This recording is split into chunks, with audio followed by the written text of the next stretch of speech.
Ronnie. This week, no, you didn't. The Bone Temple, lol, and putting the home in theater. And now your host, Mike and Deglio. Well,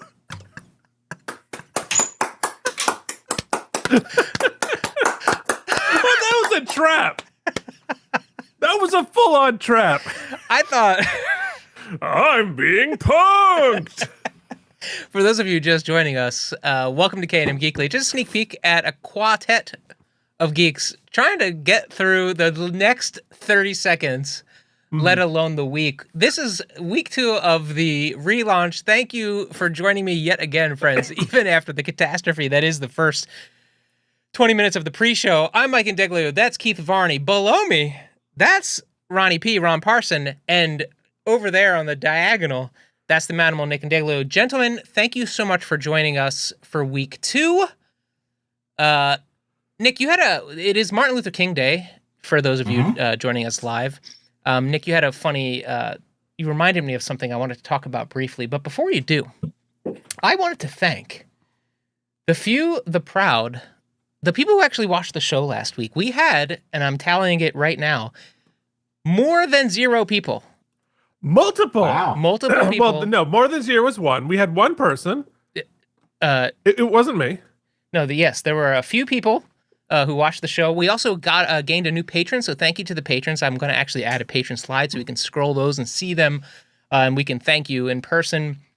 And a lot of people welcoming Ron to the show. Ron, new friend. I know, thank you your so much. audience is really nice, guys. Thank you. I feel loved, man. That's the whole point. Thank you. They will change, but we got a long comment on last week's episode from a friend of the channel, Jason Moe, and I thought I would read that to start today before we get into things, and tie up any loose ends from the previous week. So if you have any comments, questions, concerns, or just want to rant about what we thought about something, let us know in the comments, or you can always write us at knmgeekly@gmail.com. Jason Moe says, yes! Nice to ring in the new year with the long-awaited return of Geekly. I know this is a passion project for Mike, and I love it too. Big welcome to Ronnie. Welcome back to Nick. And it's nice to see Keith joining Geekly too. I was here. He's just not committal.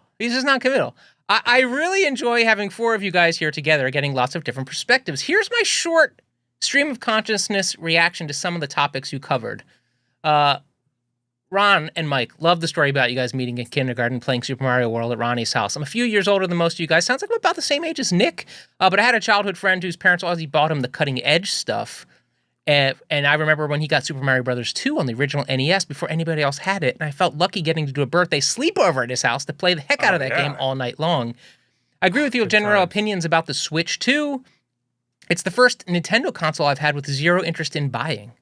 Switch 1 was amazing for the family. But their taste in games has changed quite a bit since the Switch 1. And so I have become very much a PlayStation player, and I agree that we got to get Keith a Sony PlayStation, just so many first-person games. Nick, I 100% agree with you with AC Odyssey being a masterpiece. I also agree with that. He also goes on to sing the praises of Split Fiction and A Way Out. And co-op gaming is actually a conversation I like to have maybe a whole episode to talk about. Nick and I are always on a quest to find the next great co-op game to kind of like play online. And we've had some successes. We'll talk more about that. Jason's also loving The Pit. Can't recommend it high enough. And he loved the Superman movie as well.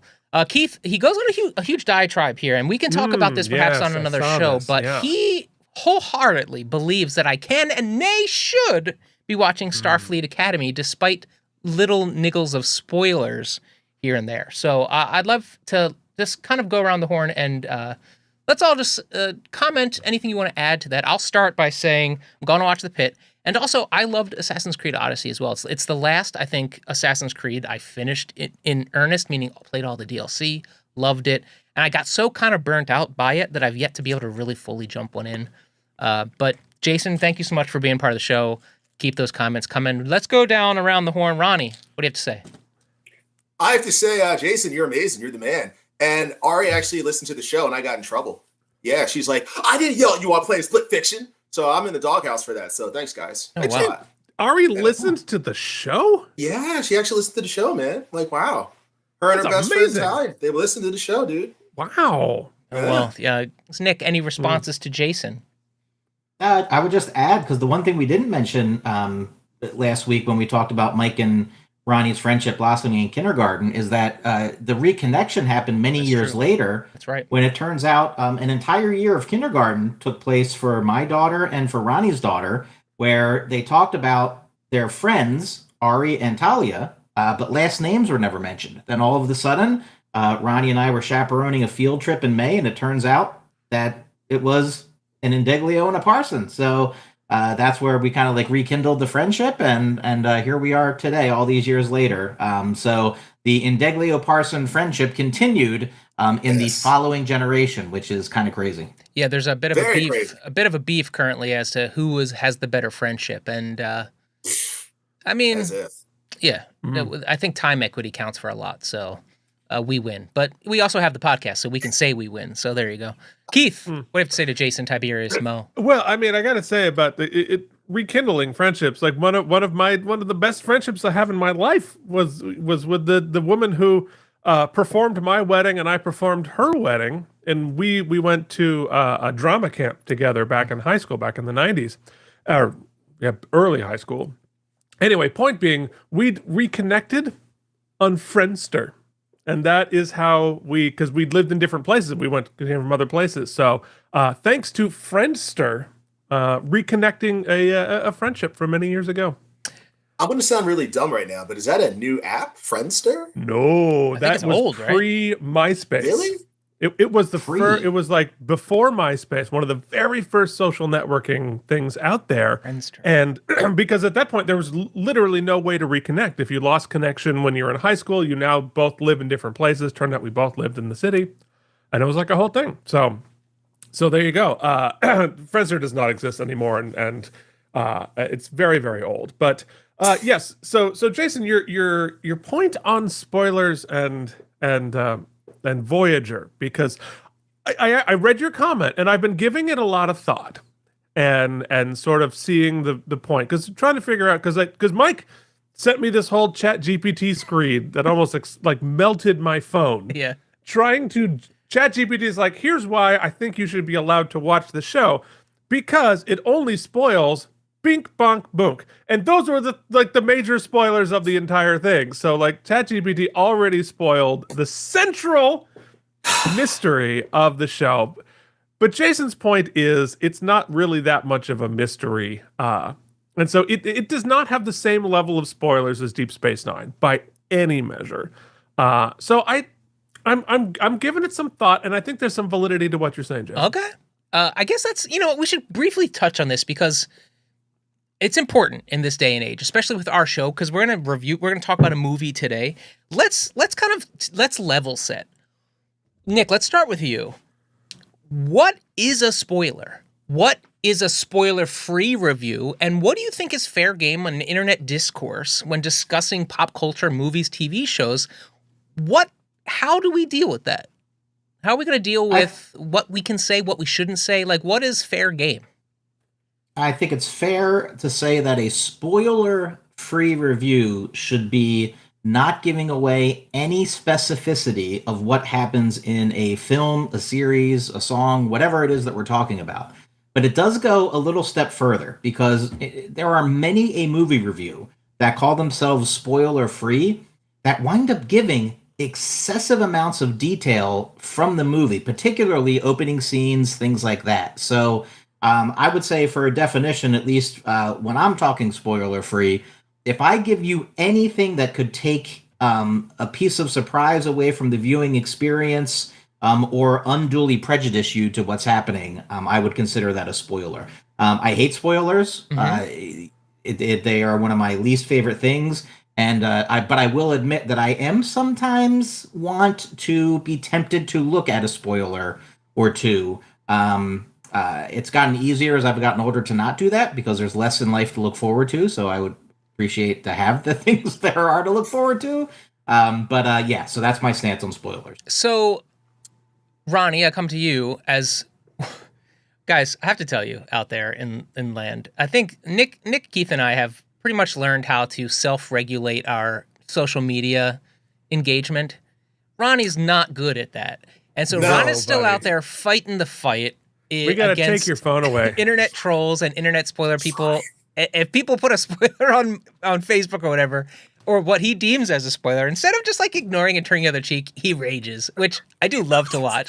Rod, tell me about your hatred of spoilers and how you are fighting the fight online. Dude, listen, I have lost friends over spoilers, man. I have lost friends. I hate spoilers. Don't do it. Don't do it, man. Don't do it in front of me. I hate it. I'll say this, man. At least me in a perfect world, you would give it a week. 7 days is enough time. Or at least a weekend. Like, come on, guys, a weekend. So I'm at the point now where, like, we saw Bone Temple on Friday.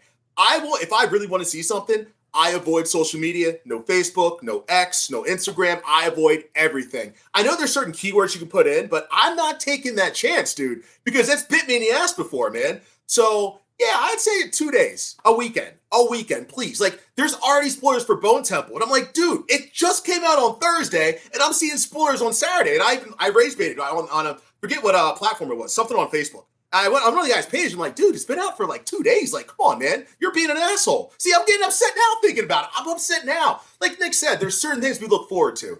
And why do you want to ruin it for people? I just don't understand that, man. I think you hit the nail on the head, Keith. I think, yes.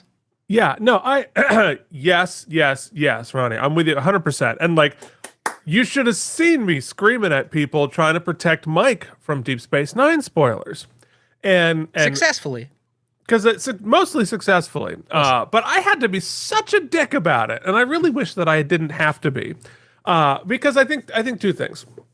You know, what defines a spoilers? Anything that would diminish somebody's joy in experiencing it the first time, and like whatever that is, and it's different for every property, it's different for everything, but like there's a reason you're talking about it, right? Because it brought you some sort of a joy, some sort of excitement, some sort of an experience that you went through, and you want to share that with other people. But if you share it in a way that diminishes their joy so they get less of it, you're giving them leftovers, and you want people to enjoy the meal the first time.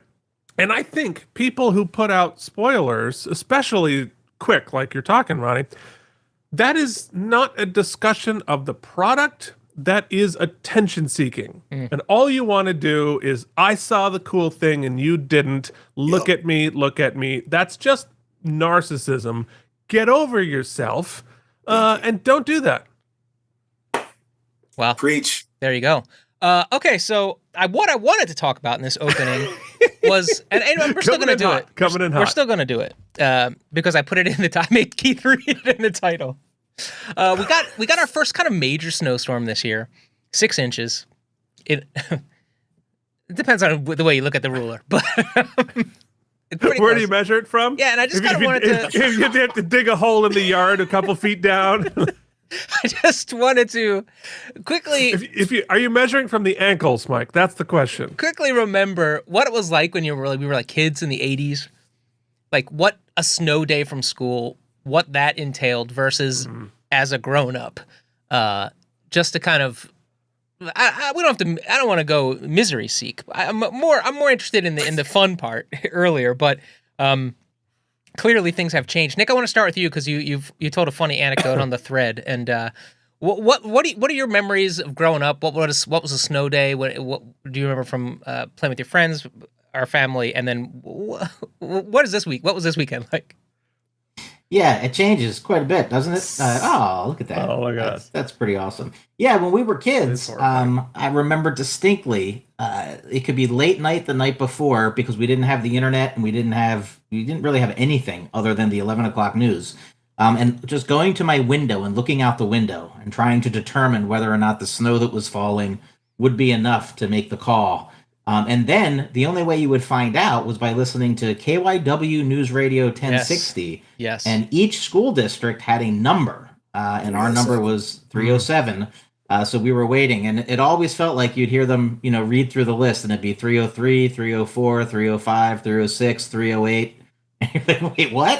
How did we skip 307? How did that happen?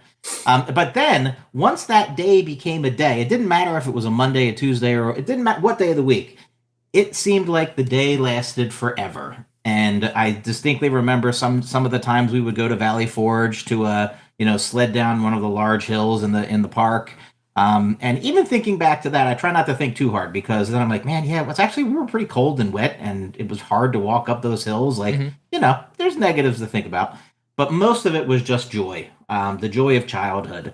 And my comment, very simply for this old crotchety 50-year-old guy was, it literally snowed 3 times in 3 days, and I had to fully shovel everything 3 times. Uphill in both directions.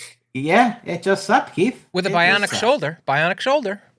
Yeah, I mean, come on. The past year, right? Shoulder, stroke, hip, I mean, this guy shouldn't be doing that kind of stuff, but real life. So it goes from, waiting for that call to how long is it going to take us to be able to dig out. Well, So, actually, that brings me a question, Nick, is, and you don't have to go into like the weeds of it, but now working as an administrator in the public school system, what goes in, I know Right. you don't make it personally, but what goes into that decision?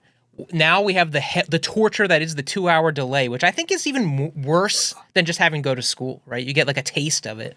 But like, what goes into that decision? How much hate rage do you get from not canceling school or canceling school? Like, how's that work from your side of the desk? That's actually a superintendent decision. And what happens now is, because of the age of the internet, you have a million different, pretty accurate forecasts that broadcast in real time. But local superintendents in the same county, normally, they get together at about 4 a.m. and they try to make similar calls if possible. So if there's 4 districts all getting the same amount of snow, they usually want to either call off or not call off together. Now, certain things impact that, for example, we had a situation where we probably could have had school, but they had to call a day because we couldn't get enough bus drivers in to transport all the kids. So there are extenuating factors and circumstances that kind of play into that. But on the whole, I would say it's a relatively intelligent decision that's now made. And just like anything else in life, no matter which decision is made, you piss off 50% of the people who think you're the stupidest person who's ever lived. Now, the one thing I will disagree with that you said, Mike, is that teachers, at least, they love the 2-hour delay. We love a 2-hour delay because you get to sleep in a little bit. And then once the day starts, it's a shorter day. So, that's kind of still a treat. And the day counts. So basically, you're not making up a day come summertime or losing a day of spring break or anything like that. That's a good point. Keith, you dealt with snow a lot more than we did. Vermont. Sure did. So what was that like? Well, I'll tell you the thing about a snow day in Vermont, at least when I was a kid, was a snow day was not a snow day. They would not cancel school just for snow. People were prepared for snow.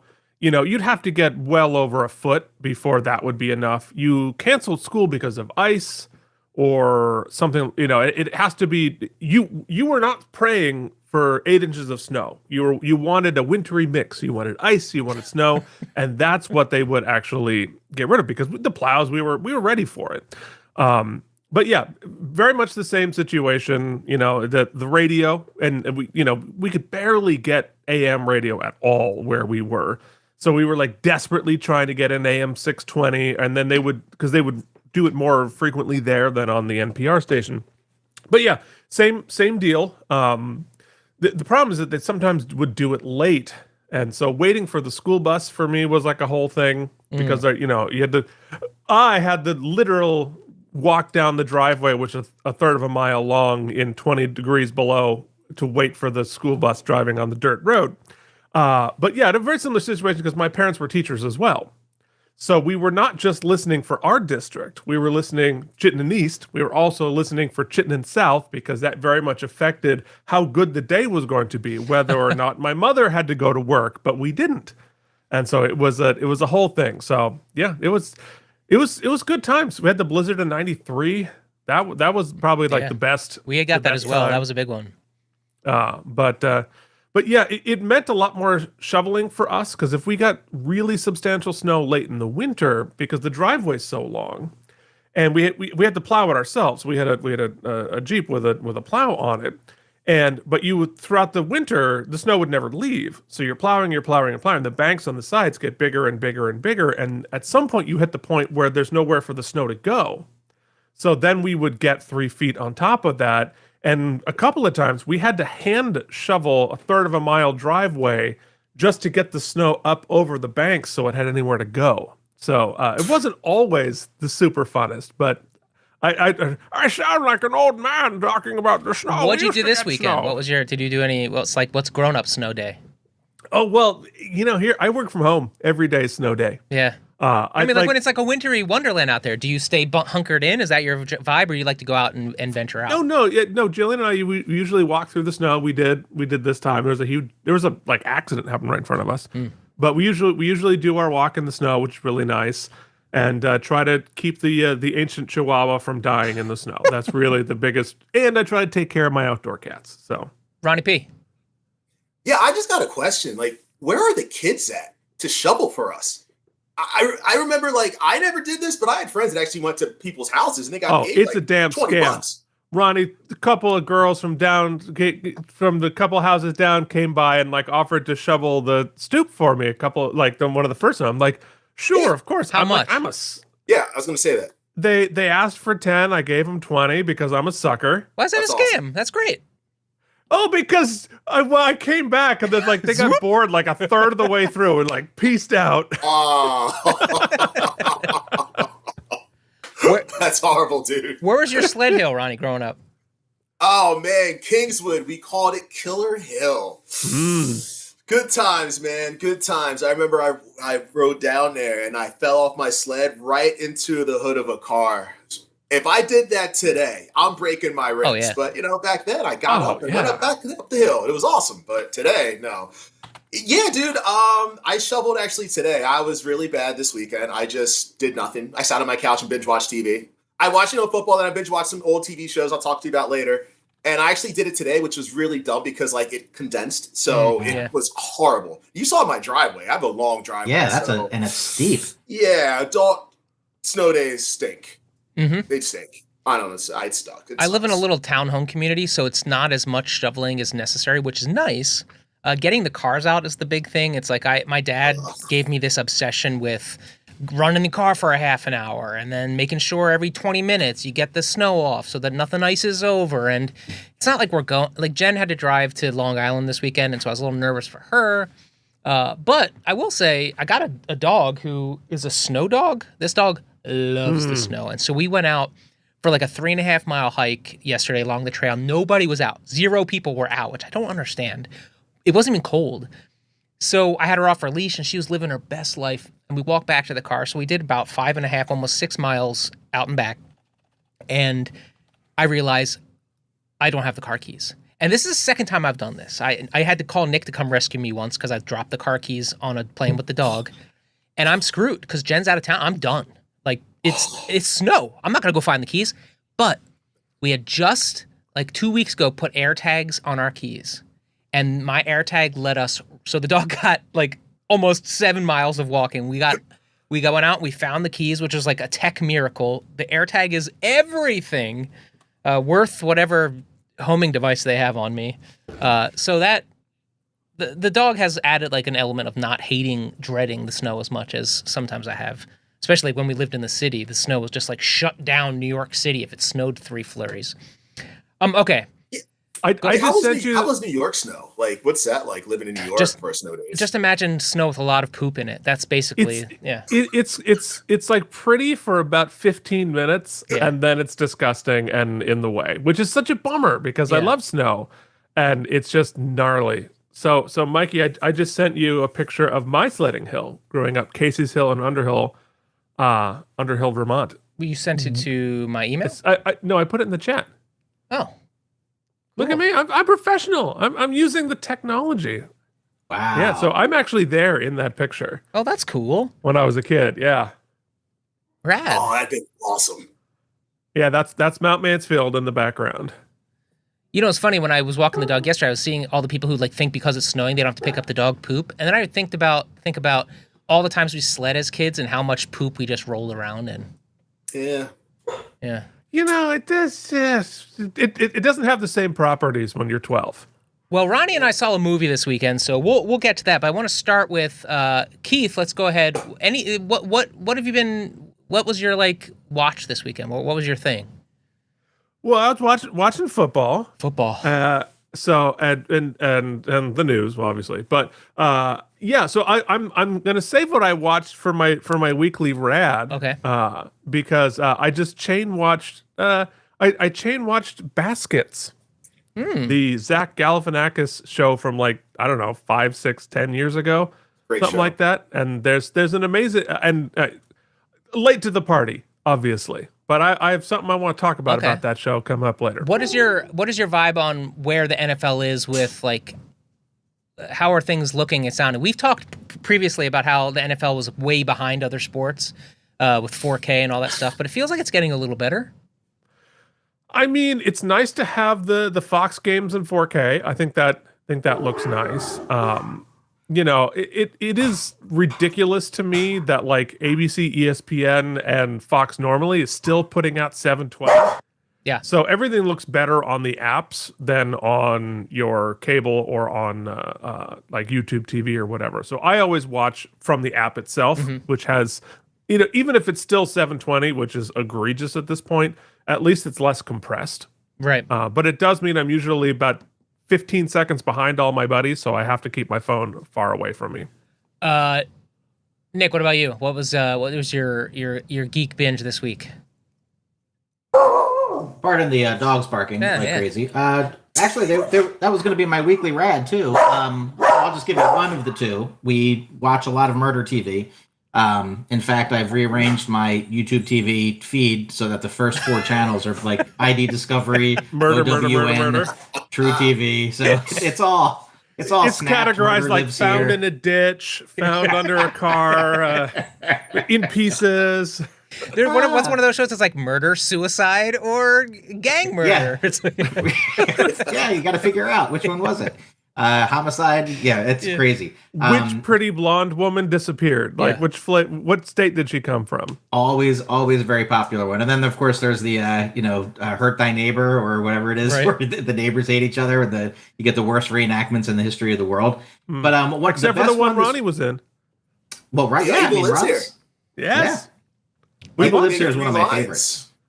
Yeah. You were the police officer, right, Ron? Yeah, it's, detective. Mhm. These are the results. I pulled those clips somewhere. You did. I appreciate you, man. Yeah, I appreciate that. we should show 'em. Man. Thank you. Jen was in one of those too, right, Mike? yeah, she was like bound and gagged for a while. It was great. But so Friday nights are when you get the new episodes on network TV. So you have a Dateline and 2020 on your 2 of your big channels there. So this week on Dateline was called The Trouble with Sarah. And it was a woman who essentially killed about 5 husbands and got away with it for a ton of years. And then finally a rookie detective came in and was able to figure her out and get the kibosh on her. But it was pretty fascinating to watch how well she was able to manipulate law enforcement and the legal system. And she set fires and did murders. I mean, all the things. So The Trouble with Sarah, Dateline's latest episode this week, would be what I was watching this weekend. I'll save the other one for the weekly rad, Nice. though.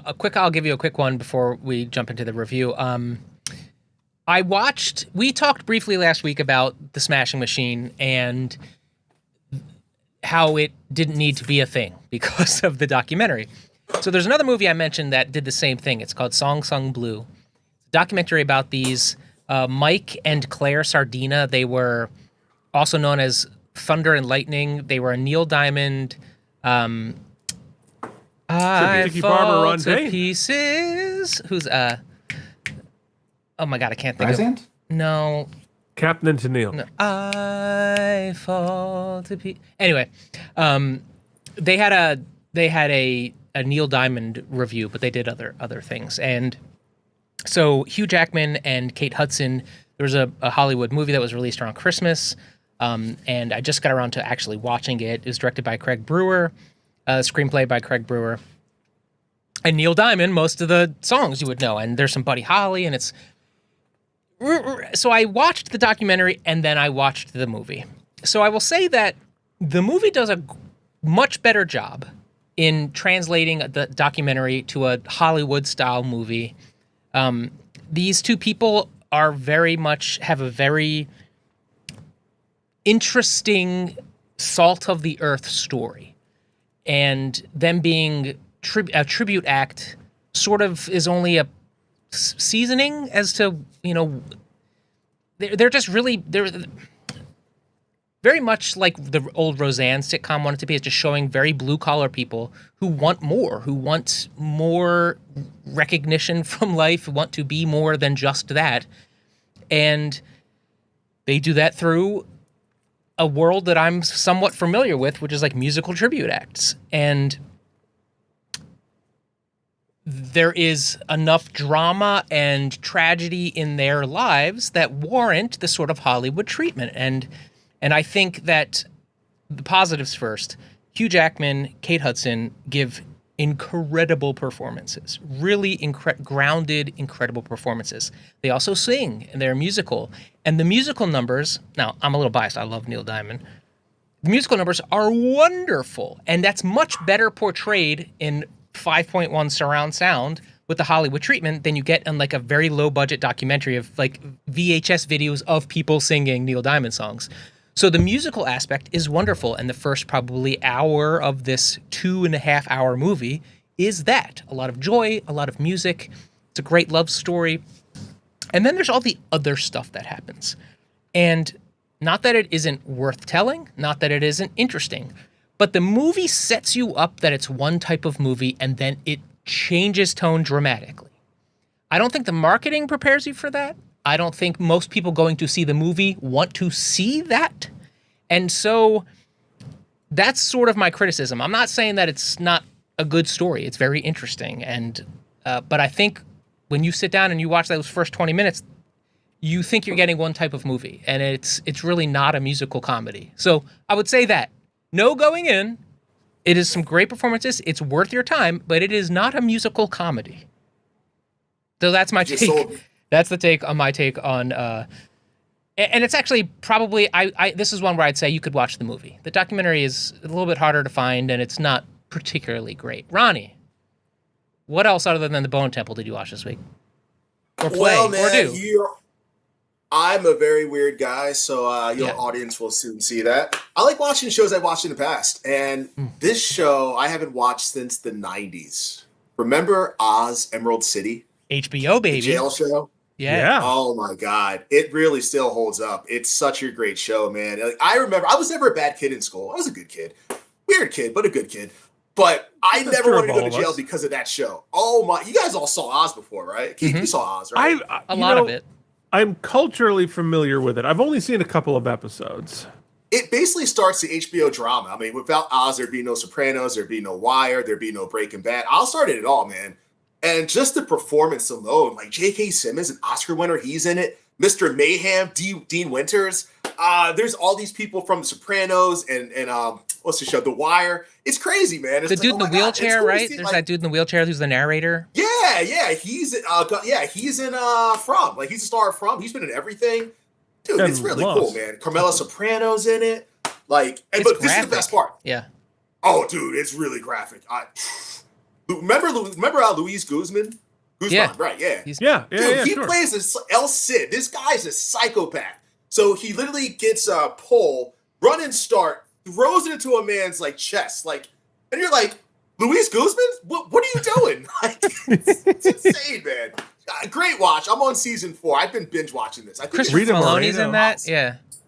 Yeah, it's so good. How many seasons the guy from Sabler, from SUV, he's in 7, it. right. It's so many people. He was doing both of them at the same time at the beginning. Yeah, dude, it's really good. And like, it's kind of depressing. It's bumming me out. But I like these jail shows. Like, I'm really depressed watching this, but I got to finish it, you know? I need something upbeat, something happy. Like Bone Temple, Yeah. That did it for me. So I guess let's jump into that. Ron and I went to see the Bone Temple.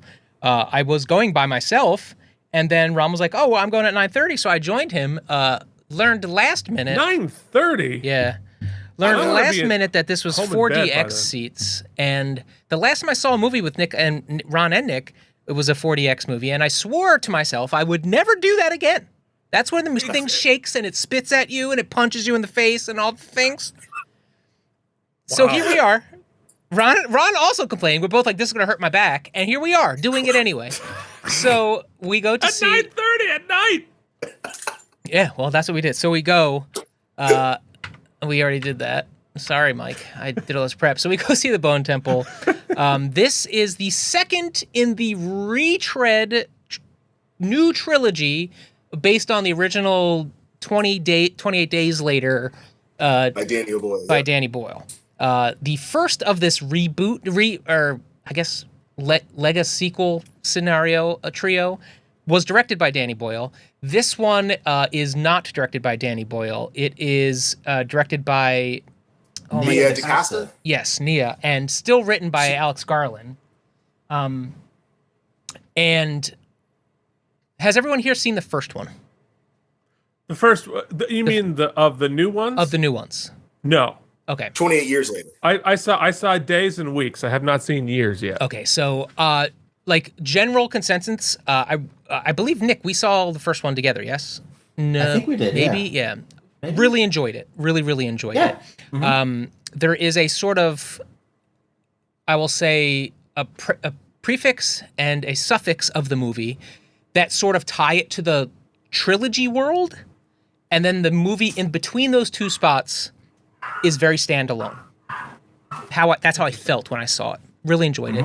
I liked the universe we were living in. This movie continues the vibes in that universe, and it focuses a little bit more on that adjacent story. I enjoy the new director's perspective. It's not shot on iPhone like the first movie was, or it's much more, feels much more cinematic. I think the score is wonderful.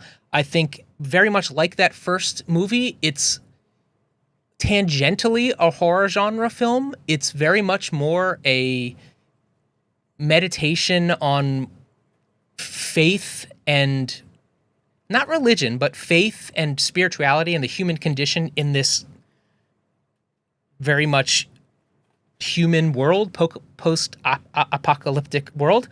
What it shares mostly in DNA from the first film is some returning characters, but also an absolutely schizophrenic tonal consistency. The tonal shifts in this movie are jarring, abrupt, and often. However, the magic trick, I think, and I'll let you jump in a second, is that it ties it together.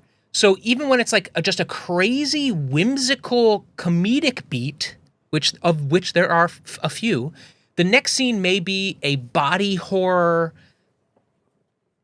terribly upsetting, terrible, fated, like horror sequence, followed by some treatment of the infected and the infected grand lore that is, I still think, very progressive and moving the genre in places I didn't expect and haven't seen before. And then the third magic trick it pulls off is that it sets up the third film similarly. It introduces us to maybe where we're going and some people we might know, but also detaches itself and gives us a conclusion to the film we just saw, which I think is a really unique thing in doing sequels. Instead of trying to tie them all together into one grand plot or journey we're on, and then you end up leaving the audience at the end of the film like, well, I gotta wait now. This movie, just like the first movie felt like a standalone film, but then they let it tie to this one. This one felt like it was over when it was over. And now we get to see kind of where we're going. So overall, I think I really loved it. I was moved at times. I wanted to puke a couple times. And I think that's a pretty good night at the movies, Ron. Great night in the movies, absolutely. I'll say this, Mike. It's just how far Community has fallen. Like, wow. And the infected is how humans are the monsters, not the infected. So I love what she did. But if you're a fan of the original, it's completely different. It's not that. Completely different. Completely different. And I don't care about the box office results, but it's kind of showing that because I think the 28 years later brought in 30 million opening weekend. This one's 16, at 18 million. So it's like, are we not liking this? But if you're a fan of just great acting, because the acting was, oh my God, it was great. Like, who plays Jimmy? What's his name? Yeah, I'll look it up for you a sec. He's also in Sinners, dude. That's the guy from Sinners. Yeah, he's the guy who plays the yeah. He's one twisted, you know what, dude? Like, wow. It's a great movie. It's great acting. They're all Jimmy. Just the main. If you're going to go to the theater and be like, Jack O'Connell. Yeah, Jack O'Connell, dude. And he's playing Clayface too, right? In DC. I do not know. Yeah, this is his villain error. Yeah. Yeah, dude, he's amazing, man. If you're going to the theater and just want to be like jump scares and scared, this isn't the one for you. It's a psychological horror to me. Like it really makes you think like crap, like humanity is really effed up. It's great, man. Go see it. Check it out. I loved it. Yeah, I think it's How come you guys didn't see it yet? It's well, Keith's got a couple months. It's got I would say probably the most inspired. I'm going in no D. Well, that I've heard. It's probably the most inspired performance by Ralph Fiennes I've seen in years. I mean, it is absolutely incredible. And that's what I say. Like with horror, I love kind of like the MCU in a way. We want good actors. Like usually horror movies, a big boob, blonde hair girl can't act. No, give us good performances, and we're finally getting a good performance, and that's why this movie is amazing because the performance is out this world. Yeah, even the kids. There are some like young actors in this film that are really giving great performances, and we get revisited by. I mean, this is not a spoiler to say. We see some continuation of the story of the alpha infected who we saw in the first film, who kind of got memed because you see his alpha member quite a bit in the first film. Member is back. His member is back. And I think the performance of this character as well, in a very much nonverbal performance of a zombie, for lack of a better term, is really great. And just, they take some big swings. I really enjoyed it. So it's high recommend for me, Ron. Oh yeah, I highly recommend. Go check it out. I'm sad to hear Avatar is still kicking its ass at the box office, even though I haven't seen Avatar. I know. So will we get a third one if it doesn't do that good? Yeah, it's already greenlit. I think they're working on it. Oh, okay, good. It's happening. Okay. So yeah, that's the Bone Temple. It's gonna, regardless of the poor opening weekend, it only costs like 50 or 60 million to make those. Right. Yeah, it's cheap. 68. I think you're right on the number. Yeah. Yeah. So they'll definitely make the third one for sure. Yeah, I'm looking forward to it. Yeah, and that we'll leave it there. I think is the way to go. Yeah. I have to go back and watch them all from the start. I forgot that the first one was shot on like a Samsung flip phone. Yeah. And I started watching. I'm like, oh, did I get the wrong feed? Oh, I got to get a different version of this. And I'm like, oh wait, no, that's what it is. Well, that's what's crazy about watching the first 28 years later is because it was also shot on iPhone, but technology has come real far. Yeah. What was the other thing? Oh yeah. So that brings me to the case, Keith. I know you will probably wait to see this on your home theater. Guaranteed. So I wanted to quickly just go around the horn here and talk a little bit about, now that, especially since COVID and we all can be our homeowners at this point. What do you remember being kids? Like, what was movie night? What were you watching shows on? What was like the peak of it? And today, what does your system look like? What separates I'm just watching TV from like it's movie night and we're doing a home movie? Like what is that? What makes that for you? Because for me, it used to be the big. I needed a big screen. It's shifted a little bit, so I wanted to kind of get everybody's feelings on that. And if you want to talk about what you're working with these days, but I'll start. In fact, for me, it was always bigger is better in the beginning because our dad was a little obsessed. We had a rear projection tube television. So it was like, it weighed probably, what would you say, Nick, 6,000 to 12,000 pounds? It was not going anywhere. Yeah. And in my memory, it was like 700 inches. My memory of it is an enormous piece of furniture. However, I don't think it was big. We had a laser disc player, which is where Dad had all the high quality things, and he had Polk audio surround sounds.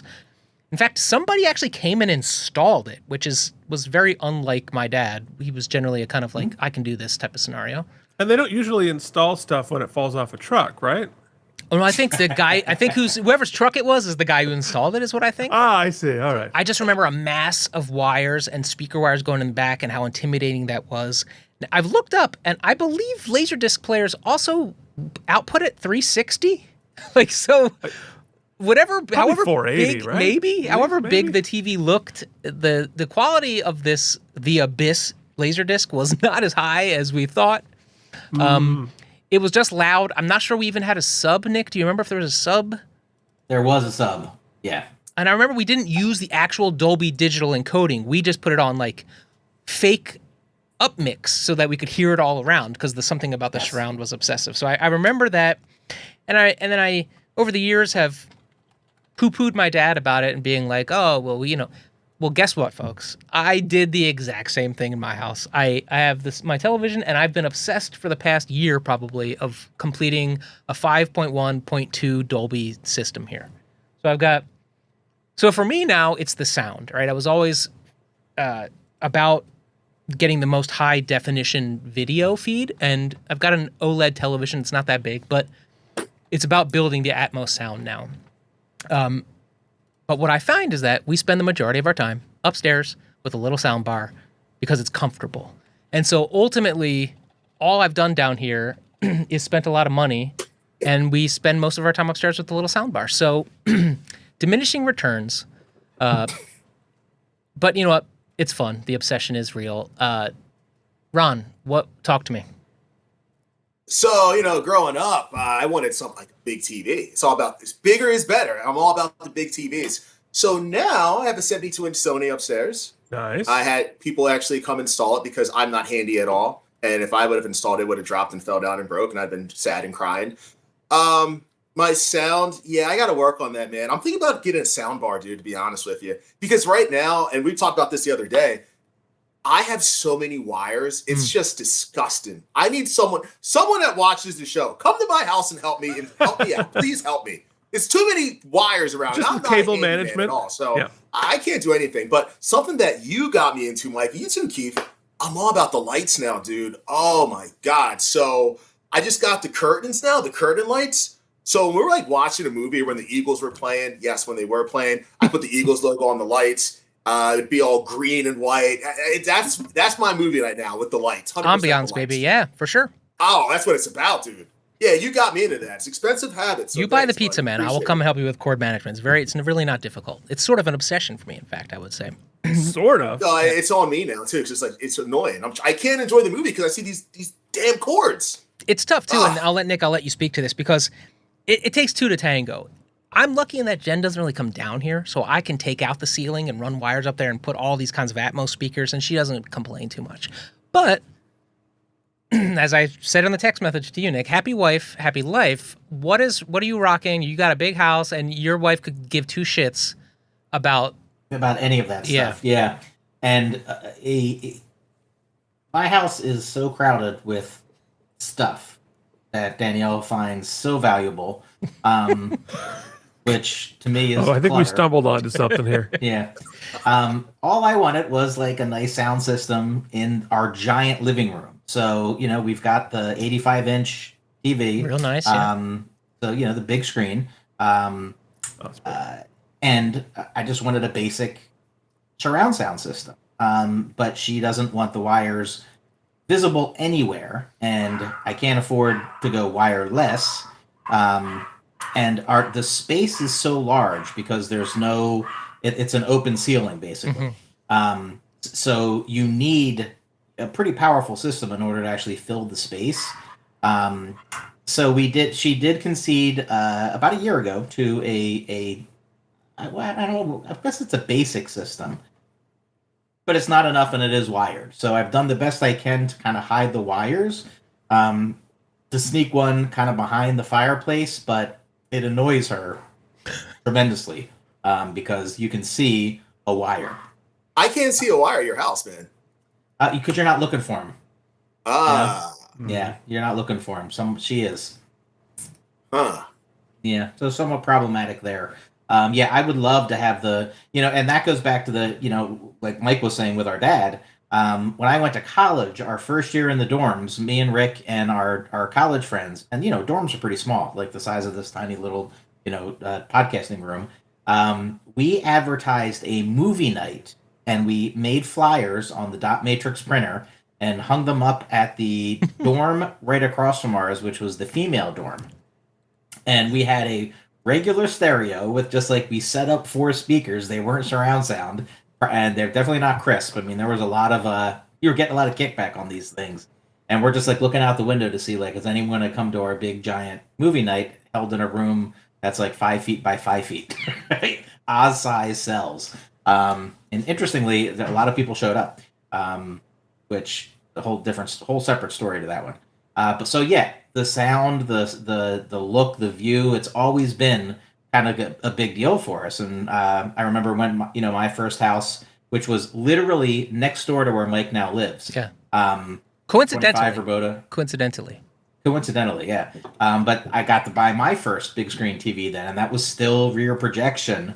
700, 800, 900 pounds, whatever that thing weighed. So things have really come a long way, which is that part of it's exciting. Keith Varney? Yeah. So, well, first off, I feel like I should just to point out how damn old I am.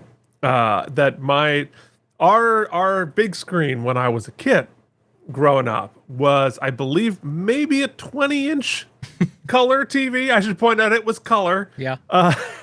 No, because we're up in the middle of nowhere. No cable, no satellite, none of that. It's whatever came over the air and run on like a little VCR thingy. So we only got 3 channels, and there was no remote. So I would lie on the floor of the basement, which basically cement, and change the VCR was so old that each channel had its own button on the like thing of the VCR. So I would change the channel with my toe, going from like 22 to 3 to 6, which was CBC Canada. And so that's what I thought was that no extra speaker, no nothing. It was whatever came out of the darn TV, and I didn't know any better, and I was fine. So today, yeah. So I don't have the setups you guys do, but what I have, because I have a 65-inch. It's a TCL 6 series, which is a really good medium end sort of a television there. But for me, yes, it's about the lights. It's being able to have control over your lights. See, I turned mine to green because Mike is still keying me out. Oh yeah, I forgot I was keying you. Why am I doing that? I was like, why am I being keyed? It was very strange. I have no idea why, to be honest with you. I don't know. But I turned to red, and all of a sudden I'm back in the real world. But what I like to, hey Mike, how's it going? For me, I don't need it to be the biggest or the loudest. I have a hand me across system from Mike for my surround sound. But for me, because of my attention span issues, I don't need a big TV. I need lots of TVs. So next to my 65, I have a 50, which is my secondary TV. So the second thing I'm watching. And then I have 2 24s mounted next to the 65, so I can have sort of tertiary and the fourth TV as necessary. It's good for like football, but also like yesterday, right? Football game wasn't super interesting, so I had the football game on the 65. I had baskets on the 50, and then I had the 4 news channels on one of the 24s, and that felt like enough information with my phone. So that's how my setup works. There's not enough Adderall to make me be able to pay attention to 4 screens at one time. Because I can't just like play video games and that be the only thing happening. I have to. We're so different. It's one thing or nothing for me. Yeah, I cannot. I can't. I would be bored to tears. I spent. So one thing I wanted to do, and Jen was away, so I could do it yesterday. Is Dirac room correction. So I have all these speakers, right? But your room is very different. Like Nick, you have vaulted ceilings. Mine bounce. I have all these guitars, and I live in an apartment, so like I had to tow the speakers. Anyway, Dirac room correction is this. I had to pay like $45 for it to get it onto my receiver, but it takes, I think it was like 67 sweep measurements of each speaker. It took like an hour and a half, and then it creates a custom room curve for you, and then you can alter that room curve, and then it uploads it to your receiver and then gives you specific room calibration based on how many people are in the room. It is a whole thing. I'm learning a whole new science. It's a new obsession, but that is exciting. But speaking of exciting, that is so deeply you, buddy. I know. I love it. That's why I won't belabor it, because I think maybe only I care. Okay, let's close it out.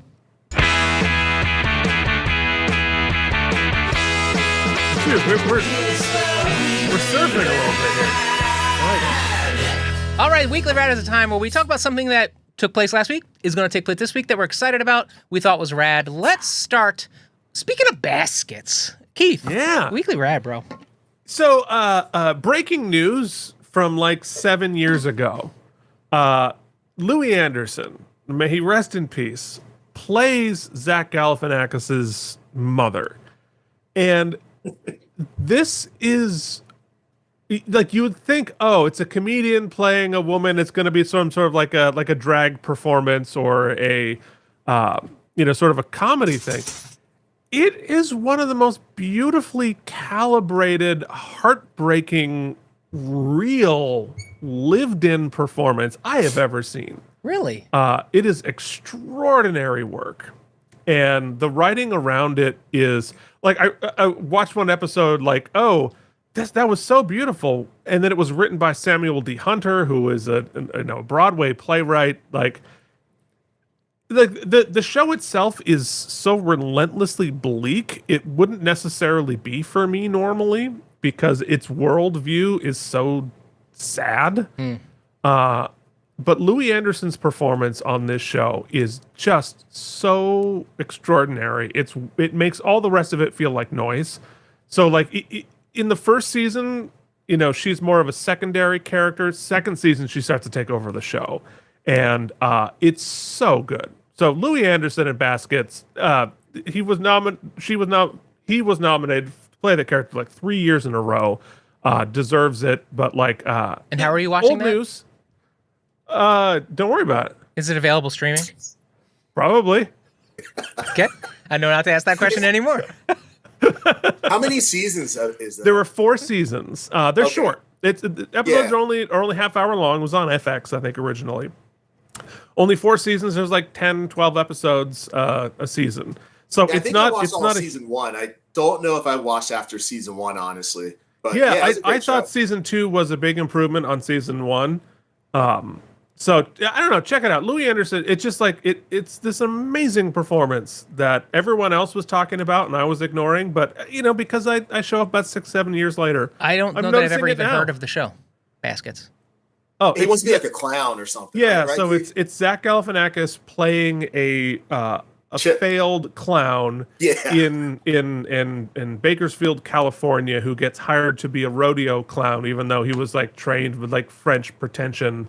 Yeah. And he also plays his twin brother, who's sort of like a loser, and they're sort of being taken care of by their mother. Does it does it end, or was it like canceled? I don't really. I think it sort of ended. Okay. It went 4 seasons. It's not a narrative thing. It doesn't matter. All right. So you could sort of stop at any point, start at any point. It's much more vibes based than plot driven. Nick, Weekly Rad, let's talk about murder, I suppose? Yeah, it's all murder all the time, pretty much. The last week's, now this wasn't this past Friday, it was the week before, the 2020 episode was called Badass Detective. And this was a cold case which had been gone for quite some time, never going to be solved. And this particular detective, who they spend some quality time having his fellow colleagues describe him and how tenacious he is, and the things he was willing to do, and dumpster diving and undercover work and things like that in order to solve this crime. And it's a pretty fascinating 2-hour exploration of someone who's just not going to stop. And he's going to find justice for these people, and he does. And it's pretty fascinating and interesting to watch how he does it. So this was last week's 2020 episode called Badass Detective. And earlier I mentioned the Dateline called The Trouble with Sarah. Both excellent ones this week. There's also, though, a new show that's on ID Discovery. Well, I guess it's just ID now. And I believe it's Tuesday nights that the new episodes drop. But it's a Texas Ranger. And he's described as one of the most cocky, arrogant Texas Rangers who's ever lived, and he really is. Which has got to be saying something, I imagine. You would think. I mean, just watching the first episode, I'm like, wow, like this guy really is full of himself. But you learn that that's kind of a character he's playing, and you actually get to see the interview tapes of the criminals he's interviewing, trying to get confessions and things like that. So that's another really good show that just debuted. That if you're into like the true crime stuff and like watching, especially the confessions, like where they're really trying to get someone to crack, this guy was really, really good. There's a whole YouTube channel I watch that's just like breaking down FBI interrogations and the techniques and stuff. It's dark. True crime. You'd think that fad was going to go away. I don't think it ever will. I mean, Dateline and 2020 are like the staples. I mean, people love murdering each other. There's no doubt. That's never going away either. Yeah. It's very American. I'm watching one now on HBO Max of this dude who was hiding bodies in this like fertilizer tank, and he would like unweld it and then re-weld it. Very interesting. Ronnie, Weekly Rad, talk to me. Weekly Rad. Well, I'm not on the ID topic, but it's called Killer Roommates. Oh, it's amazing. Check that out. Yeah, that's a good one. Only one season though. That's such a good one. If you're in the Philadelphia area, this Saturday at 2 p.m. is Drexel Homecoming. Was this contractually obligated? Ronnie, tell us why we're so excited about Drexel. And if we go down to the game. Because not only is it homecoming, and we are 5th in the CAA right now, so it's a playoff push or a tournament push, your host with the most is going to be there.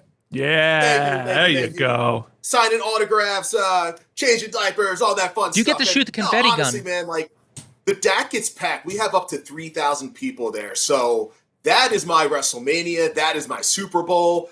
3,000 screaming, drunk college co-eds. Oh, man, it's awesome. So if you're around, come down, check it out, man. All right. I wish I lived closer. Yeah, I can't wait to hear how it goes. You got to throw a T-shirt at me. Yeah. It's going to be insane. I was asked to a fraternity party last year. And Anne Maria said, you better not go. And I did not go. No, that was the right decision. That was the right decision. Mature decisions. Yeah, listen, I'll just do a quick one from last Friday. I went to the first audition I've been to in probably over a year plus. And right. I will say, we talk often on the show about mental health and such. And I worked for a couple of weeks with my therapist, just about like I want to have a new approach when I get these opportunities to just be able to go and look at it for what it is and not put all of the pressure that I learned to put on myself through my 20s and 30s, and just like focus on small little incremental things I can control in the room. And I have to say, it was really just a wonderful day. I was very like stress free, and I was felt very prepared, and that's what it was for me. And it was like I'm taking it as like a really mature win for myself. And I just and even the fact that I can share that I went to something with the internet and with my buddies is special for me, because it's not to be able to get away from like, are they going to call me? It's not really about that. It's about just going and like continually letting people know that you do quality work. And it was I'm really happy about that. So I'm so glad to hear that, because I think about that a lot. I've been working on sort of the same sort of thought process, sort of in a slightly different way, but like trying to make my 40s be about developing a non-abusive relationship with my dreams. Yeah. 100%. And that's awesome. Yeah. So yeah. So listen, that's thanks guys. Oh, wow. I got to fix that button. Okay. Thanks, guys. I appreciate you. Oh, man. We look so good for a second. Oh, man. I got to... That's the button I wanted. God dang it. Next week. Never. What an amazing hour. Thank you so much for joining me, Ron, Keith, Nick. And we will be back next week. If you have any questions, comments, concerns, or things you'd like to hear us talk about, you can catch us at knmgeekly.com, knmgeekly@gmail.com. Subscribe to the channel below. Leave us comments on the channel below, or you can become a patron at patreon.com/knm. Appreciate you guys. Appreciate you guys joining me. And in the meantime, oh no! We'll do it in post. No, you gotta leave it. Remember, life is hard. Keep on doing the things you find fun. Don't let anyone yuck your yum, and keep on geeking on. Till next week. Peace.